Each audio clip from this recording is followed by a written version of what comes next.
Rocky Top, baby. Number one. We are the best right now. Right now, we are the best. Back-to-back games putting over plus 50 on people. Not 30, not 40. It's 50 or nothing. We are averaging 60 points on the year. No one else is doing that right now. No one else is close to doing that right now. You're talking about great performances. We look at earlier in the day. Texas beat Michigan. Great job for Texas. Beating Michigan. Very good job. In Ann Arbor. Very good job on their part. We're talking about great performances throughout the day. I mean, you look at the top 10 teams. Not a lot of them showed up well. Oregon's losing right now to Boise State. Notre Dame. Shout out to Northern Illinois. Beating Notre Dame with 2 block kicks. One to end the first half. One to end the second half. Shout out to Northern Illinois. Bama struggled heavily to USF. If you wake up and you're like, oh, it was 42-16, you just don't know what happened. You don't know what happened. We watched the games. What happened? Bama's holding problems was tremendous. They kept holding a lot. Their offense stunk. Defense played real good. And the quarterback for USF ran for over 100 yards. They can't throw the ball. But when you face someone like a Nico Iamaleava, you're going to have to be able to guard the run and the pass. And if you didn't realize this, we have a defense. If you did not know, we have the number 1 defense in the country on the front line. The front line is unbelievably good. And you're like, oh, we allowed 10 points. Well, one of them was a pick six. The other one was a turnover that Nico had in the first quarter that led to them getting the ball past midfield, which we stopped them inside the goal line. This game changed. Shout out number 35. For Tennessee. The name just popped out of my mind. I am so sorry for that. Number 35, white boy, showing out for the whites. We can make plays too. It's Duke's Mayo Bowl. We know we have to show out. Shout out to you for a pick six that changed the entire game. Shout out number 19 too for making this play possible. 10-3 right now. They're inside the goal line. They're making stuff happen. Grayson McCall, he rolls out. He goes to pass it. Number 19's in the way. He has to throw it over him. And by doing that, he throws it over the flat, right into the man's hands, and he's just off to the races. One guy to beat, which is the quarterback. He does that. I scream like a girl, and we end up scoring. It's an average Tennessee experience, and then we keep on doing it. Defensive front line, great job. Number 90, 55. Everyone on the front line was great. 22 got a fumble recovery. Everyone was great. Why am I not saying the names? I do know some of the names, but since I did not know number 35 and 19's name off the top of my mind, I'm just going to call by jersey numbers. 27. James Pierce. I'm going to say James Pierce's name because everyone knows James Pierce's. He didn't have to do a whole lot. I thought he was pretty good run stuffer today. I thought he was able to control the edge great. He's just not going to show up on the stat sheet. You watch the game, they couldn't run to the outside. One of the reasons for that, he kept getting to the outside. And everyone else was getting to the outside. You can't be mad about how this performance was. If James Pierce doesn't do much, and we hold him to nothing defensively pretty much, I can't be mad. We allowed 3 points defensively. And even then, it wasn't like they got put off in a good situation. Anyways, on to Nico. He had some issues today, and I expected that. It's a freshman quarterback. What else do you expect? He had an interception. Did not like that. But, yeah, that was the only time I'd say put anything in the real harm's way. After that, it was just run the ball. Let's use the run game as our main ability. But what I really liked from Nico out of all of that, which is something that we saw from Hooker and we see from the great quarterbacks, is after an interception, he goes down, he listens to what a coach has to say, and the main thing is that he's not afraid to take another shot. He threw a deep ball to Squirrel White, put it on the money. That was about a 40, 50-yard completion right there, and bam, we're back in business. That's all I needed to see. We expect interceptions. I remember in the offseason I was talking about, we're going to win this game defensively and running the ball. That's what we did. I did not expect to put up 51. I expected the score being 41-14. I was not expecting a 50-piece with an extra side of fries. I'm very, very pleased, especially how other teams have played today. This is a great thing to hear. This is a great thing to see. Oregon might lose right now. They're down 20-14 at half. This is great. Arizona's losing to Northern Arizona. That's why I picked to win the Big 12. They stink. Utah's quarterback Cam Rising got hurt. His left hand got hurt. I don't know how bad his injury is. But a lot of bad stuff happened today in college football, and we're able to avoid it. We're very much a bright spot for a lot of teams. A lot of teams had really, really rough performances. We held up great. We arguably had the best one of them all. If you question this team being a title team, not just SEC championship, not playoff team, title team, I want you to go look at this team. This is a top 25 team we did this to. This is top 25. 51-10. And it could have easily been 51 to it easily could have been like 58-3, depending on if that pick six doesn't happen. Because if that pick six doesn't happen, then we have the ball inside the 10, like inside the 20-yard line. But that's what happened. You just got to live with the results. 51-10. They could, and the main thing is that a reason why I say we're a title team. We have the best D line in the country. If you want to question that, just watch the game. Our D line forced 2 to 3 fumbles, 3 sacks, so much pressure, and they had 2 or 3 fourth and ones. None of them worked. They couldn't run the ball at all. They had like 20 yards rushing on the entire game.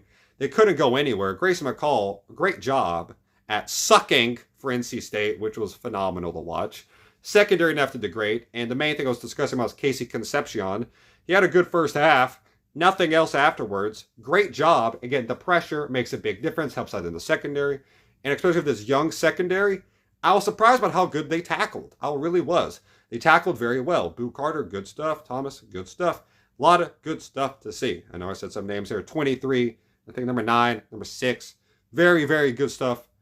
Yes, like to see what we saw. And also, we have a kicker.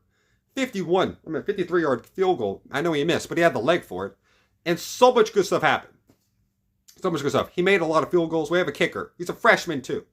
Great to see. Great to see. Offensive line, good stuff. We stand up for Nico. Nico, at one point, like, someone looked like they might have got hurt for NC State. He patted him on the helmet, checked if he was okay. You gotta love to see that. He's just a great guy. Dylan Sampson. Somehow, I think it was the homecoming queen. I don't know. I hope the announcer said that wrong, but we have to check some things if not. But unbelievable game from Dylan Sampson. His spin move is the best in the country. His run game is very, very good. He's great at breaking tackles.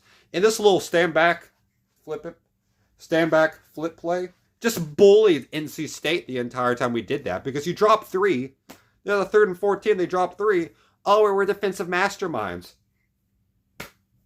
We're dropping them things like apples from a tree. And they're getting first downs.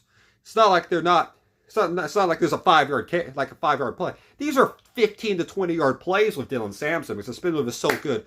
And you're in open space with the guy. You can't take him down. You can't take him down. And it's great to see. I love to see it. I love everything about this day. Great start to the year. Dylan Sampson looks like the best running back in the SEC, especially if ETN not playing. He looks great right now. Also, shout out to South Carolina. Y'all destroyed Kentucky football-wise. Also, prayers for everyone in the situation, that I-75 Kentucky situation. Prayers for y'all. Football-related, my gosh, Kentucky had a really rough day football-wise, and Auburn did too. That's going to be interesting to see. And shout out to Vandy. 55-0 on Alcorn State. And Florida might have found their quarterback. We shall see what happens. Also, Arkansas. Very, very rough way to lose that game. It's over 600 total yards and you lose.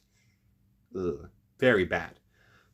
We're a top 10 team. I'd say top 8. Michigan's going to fall. If Oregon loses, which they might actually lose, they're going to fall because Boise State's about to get the ball to start this half. Notre Dame lost. They're going to fall. Penn State almost lost. Bowling Green made them look like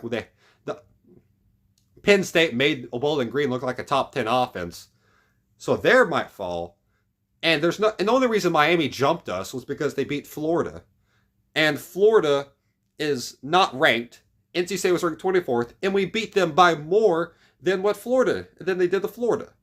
And a USC went against LSU. LSU barely beat Nichols. Like, for the first 3 quarters, they had a struggle beating Nichols. It was 21-23 at one point. Very, very rough game for some teams. We should be top 10. I'd say we could argue top 5. Who's better? Let's just look. Who's better? Penn State? Are they better? No. Notre Dame's going to be out. Michigan's going to be out. Oregon's going to be out. Missouri? Who have they done? If Miami's going to jump us for beating Florida, what do we get? They're playing Murray State. They're playing these bad schools, Missouri is, And we're playing top 25 ACC teams on the road in their state and beating them by the same amount of points that they are doing to these crap schools at home. What do we get? We should be ranked higher. Alabama barely beat USF. We should be ranked higher. Ohio State is beating up on Western Michigan. Okay? We should be higher. Georgia. You thought I was going to say we're better than Georgia. Pump the brakes on that for a second. Texas, pump the brakes on that for a second. Ole Miss, we're better than Ole Miss, first of all. They're playing MTSU. Open up their year. They're running from the grind, which is be honest. They're running from the grind, which something Lane Kiffin has notoriously done to many schools, like one of us. I'm not going to mention who. Yes. But, anyways, we're a top 10 team. We should be top 8 at bare minimum. We should be above Missouri. Should be above Alabama. Ole Miss. I mean, Ole Miss looks pretty good. But again, these are bad teams. These are bad teams. Let's honor someone who's really put their balls on the line and play a team like them, which we just casually beat by. We didn't play a perfect game at all. We won by 41. We should be ranked higher. And Oklahoma, Jackson Dart, you scored 14 points. Your defense got the other bit. You did nothing in the second half but throw picks and get nothing else. Nothing did. 174, barely have it. He had less total yards than Houston did. Houston got beat by 28 by UNLV. UNLV ain't something special. That's UNLV. Well, I'm going to let y'all know, when we come to Norman, it's going to be storming in Norman. Guess what? It's going to be a tough day. You know that Luke Combs song about tornadoes and that Twister song in Oklahoma? It's going to be like that. Twisting all over y'all. Dylan Sampson for touchdowns. We're going to win that game easily. Nico Iamaleava or Heisman or Dylan Sampson. It doesn't really matter. Maybe that entire defensive front should deserve it. We shall see. Ain't no love in Oklahoma. Coming down from Tennessee. Let's go, Rocky Top. Will always be home. Sweet home to me. Good old Rocky Top. Woo! Rocky Top, Tennessee. There we go. Storming into Norman to beat y'all up. 30 piece, 50 piece, 60 piece. It don't matter. Vols by 100. Let's go, Vols.